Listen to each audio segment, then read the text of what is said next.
इस वीडियो में हम बात करने वाले हैं फेसबुक के ऑक्शन सिस्टम की। ध्यान से देखिएगा, सुनिएगा, क्योंकि बहुत ही इंपॉर्टेंट इन्फॉर्मेशन इस चैप्टर में मिलने वाली है आपको। फेसबुक के पास बहुत बड़ी ऑडियंस पड़ी है। वो ना ही सिर्फ फेसबुक पर है, इंटरनेट पर बहुत सी वेबसाइट्स हैं, वहाँ पर है। बहुत सी ऐप्स हैं, वहाँ पर है। और आपको पता है कि फेसबुक जो प्लेसमेंट्स यूज़ करता है, वहाँ फेसबुक ने अपनी ऑडियंस बना रखी है, जैसे इंस्टाग्राम, व्हाट्सएप, मैसेंजर। ये एक इकोसिस्टम बना रखा है जो एक दूसरे को एक यूज़र का डेटा शेयर करती रहती हैं और एक अच्छी यूज़र प्रोफाइल बनाने की कोशिश करती रहती हैं, ताकि एक यूज़र को एप्ट एड्स दिखें जिसमें वो इंटरेस्टेड हों, वैसी एड्स दिखें। ये सारी ऑडियंस के इंटरेस्ट्स के हिसाब से, ये सारी ऑडियंस के ऑनलाइन बिहेवियर के हिसाब से, पास्ट परचेज बिहेवियर के हिसाब से एड्स दिखती हैं। फॉर एग्ज़ाम्पल, आप ई लर्निंग कोर्सेस में डील करते हैं। मैं अपना एग्ज़ाम्पल ले लेता हूँ यहाँ पर। मैं इंटरेस्टेड हूँ लोगों को ये बताने में कि मेरा FB एड्स कोर्स है। मैं फेसबुक को कहूँगा कि किसी ऑडियंस को मेरी एड्स दिखाइए जो डिजिटल मार्केटिंग में इंटरेस्ट रखती हैं, जो ऑनलाइन एडवर्टाइजिंग में इंटरेस्ट रखती हैं।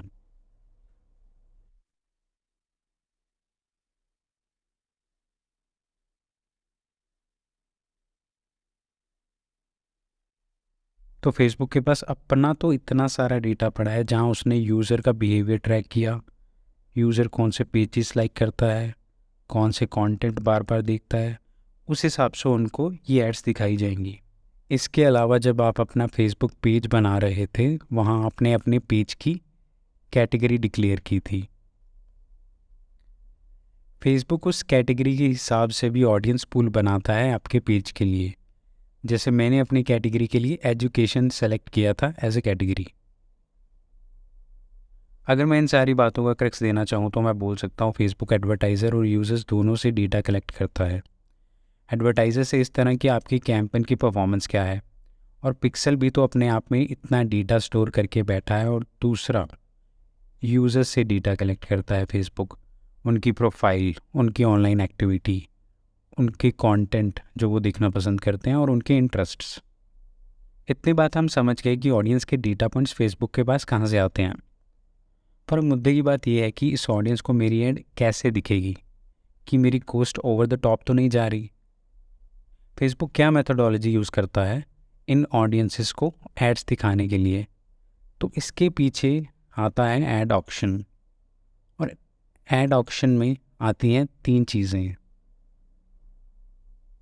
जिससे एक ऑक्शन का रिजल्ट निकलता है: बिड, एस्टिमेटेड एक्शन रेट्स और एड क्वालिटी। फेसबुक ऐसे सिस्टम पर काम नहीं करता जहां आपने ज़्यादा पैसे देकर फेसबुक को फोर्स कर दिया अपनी ऑडियंस को ऐड दिखाने के लिए। ये सिस्टम इन 3 चीज़ों पर काम करता है और इन्हें समझना हमारे लिए बहुत ज़रूरी है। सोचने वाली बात यह है कि ये ऑक्शन सिस्टम क्यों है।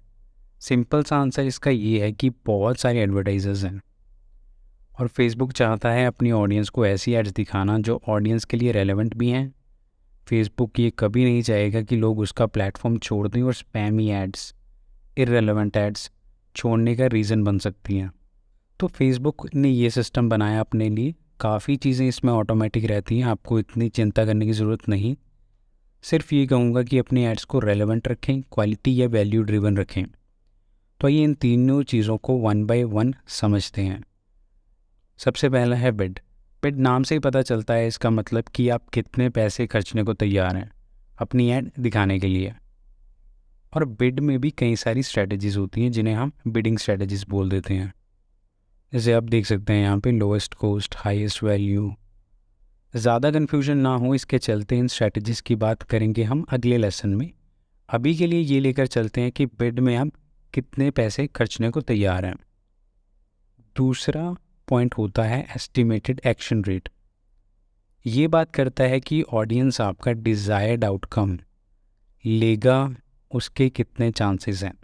मान लीजिए आप अपने कैंपेन से चाहते हैं कि यूज़र्स मेरी वेबसाइट पर आएँ, यूज़र्स मेरी ऐप इंस्टॉल करें, लोग मेरे प्रोडक्ट को खरीदें ऐड देखने के बाद। ये हैं कुछ आउटकम्स जो आप डिज़ायर कर रहे हैं। फेसबुक इसका एस्टिमेट कैसे लगाता है? यूज़र्स की पास्ट एक्शन देखकर, आपकी कैंपेन का पास्ट परफॉर्मेंस देखकर। फेसबुक डेटा पॉइंट्स इकट्ठे करता है आपकी कैंपेन से और यूज़र की एक्टिविटी से, उस हिसाब से ये कैलकुलेट किया जाता है। तीसरा पॉइंट एड ऑप्शन में रहता है ऐड क्वालिटी का।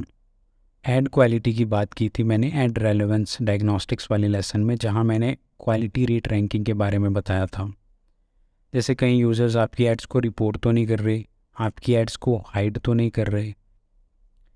इसके अलावा आपके लैंडिंग पेज का क्या हाल है, उसका response time, mobile experience, loading time, popups. ऐसा कंटेंट लैंडिंग पेज पर जो फेसबुक की ऐड पॉलिसीज़ वायलेट करता है,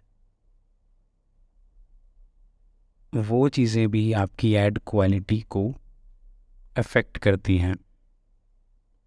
आइए इन सारी चीज़ों को आपके लिए आसान करता हूँ और कुछ नंबर्स देखते हैं जिससे ये सब समझने में आसानी हो।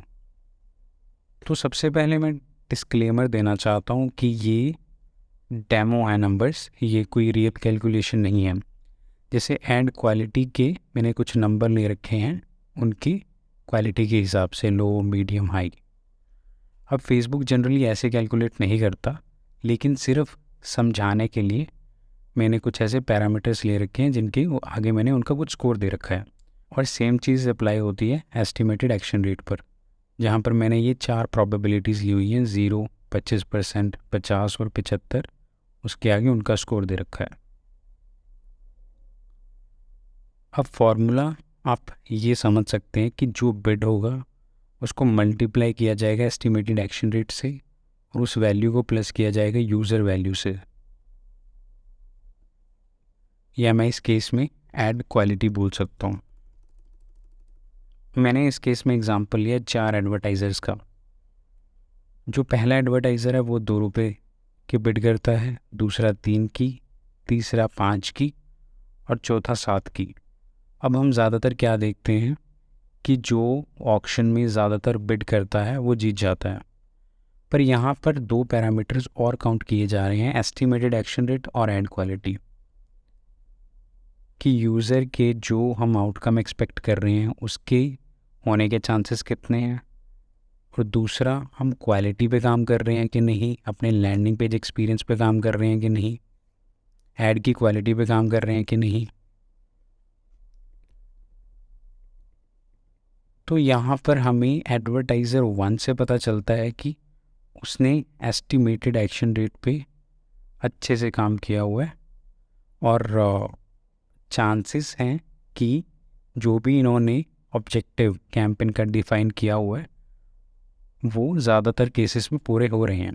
तो मैंने इनको 75% आउटकम के हिसाब से 3 स्कोर दे दिया है, और ऐड क्वालिटी में इन्होंने अच्छे से काम किया हुआ है तो यहाँ पे भी इनको फुल स्कोर है।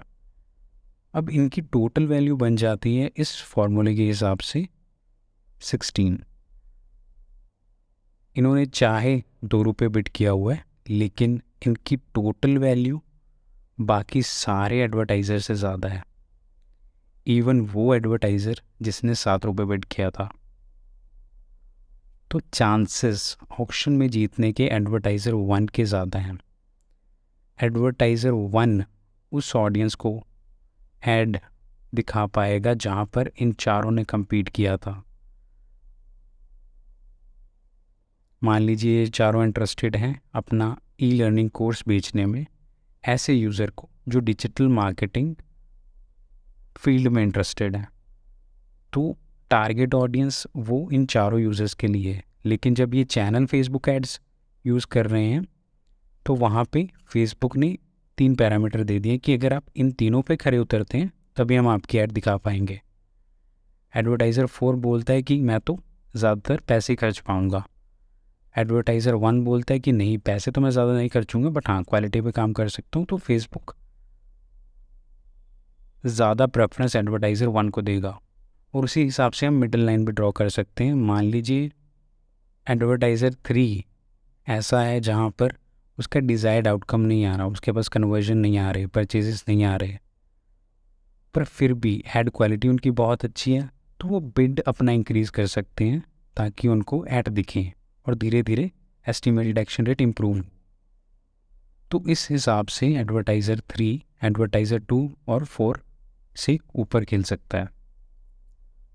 मान लीजिए एडवर्टाइज़र 3 ने बोला कि मैं बिट थोड़ी और इंक्रीज़ कर देता हूँ, मैं 7 रुपये तक खर्चने को राज़ी हूँ जो एडवर्टाइज़र 4 खर्च रहा है, तो उस केस में एडवर्टाइज़र 1 से ये ज़्यादा हो जाएगा। बट मैं ये अप्रोच कभी भी रेकमेंड नहीं करूँगा, क्योंकि यहाँ पर कॉस्ट बहुत ऊपर जा रही है। कहाँ पर ये 2 रुपये खर्च कर रहे हैं और ये 7 रुपये, हम 2 गुना से भी ज़्यादा यहाँ पर दे रहे हैं सेम ऑडियंस को ऐड दिखाने के लिए। क्यों ना हम दूसरे पैरामीटर्स पर काम करें, जैसे कि यहाँ पे एस्टिमेटेड एक्शन रेट, बजाय इसके कि मैं अपनी बिड बढ़ाता रहूँ। और उस केस में हम एडवर्टाइज़र 1 को भी compete कर पाएंगे। अगर ये एस्टिमेटेड एक्शन रेट ही अपना थोड़ा सा इम्प्रूव कर लेते हैं और 50% इनके चांसेस भी हो जाते हैं अगर, तो आप देख सकते हैं इनके चांसेस एडवर्टाइज़र 1 से अब बहुत ज़्यादा हो चुके हैं सेम ऑडियंस को ऐड दिखाने के। तो इस शीट से आप कभी भी रेफरेंस ले सकते हैं कि ऑक्शन सिस्टम काम कैसे करता है। मैं एक बार एक चीज़ फिर से दोहराना चाहता हूँ कि ये सिर्फ डेमो पर्पस के लिए था, ये कोई रियल कैलकुलेशन नहीं है। रियल कैलकुलेशन थोड़ी टेक्निकल टर्म्स में होती है। एस्टिमेटेड एक्शन रेट जैसे मैंने इसको बहुत सिंपल तरीके से समझा दिया, तो यहाँ पे ECPM नाम की एक चीज़ होती है जो फेसबुक कैलकुलेट करता है एस्टिमेटेड एक्शन रेट ढूंढने के लिए। अब वो चीज़ें बहुत टेक्निकल हो जाती हैं, मैं उस टेक्निकलिटी में नहीं घुसना चाहता। बस मैं आपको एक ओवरव्यू देना चाहता हूँ कि कैसे कैसे पैरामीटर्स से आपकी कैंपेन्स इफ़ेक्ट होते हैं। और रेफरेंस लेने के लिए आप इस शीट को कॉपी कर सकते हैं, अपने पास रख सकते हैं इस कॉपी को जब भी आपको मन चाहे। तो आई होप फेसबुक के एड्स ऑक्शन सिस्टम के बारे में आपको इस लेसन में क्लैरिटी मिली होगी। मिलते हैं अगले लेसन में जहां हम बात करेंगे बिडिंग की।